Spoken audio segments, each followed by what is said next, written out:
猫の種類。Here's a classification based on the cat's living environment and care situation.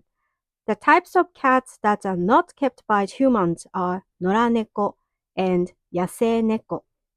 Toby used to be 野良猫. Cats that are kept by humans are 飼い猫. Toby is now.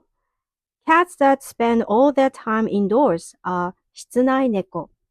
Toby is HIV positive, so he needs to be kept indoors. Sorry. Any cats that spend time freely outdoors or are kept at home but can come and go freely outside are 外猫. A cat that has an owner but has gone outside and is unable to return home for some reasons is 迷い猫. Cats that do not have a specific owner but are cared for by local residents and volunteers are 地域猫. A cat that has been abandoned by its owner is 捨て猫. Cats that are trained to provide emotional support to people are セラピー猫.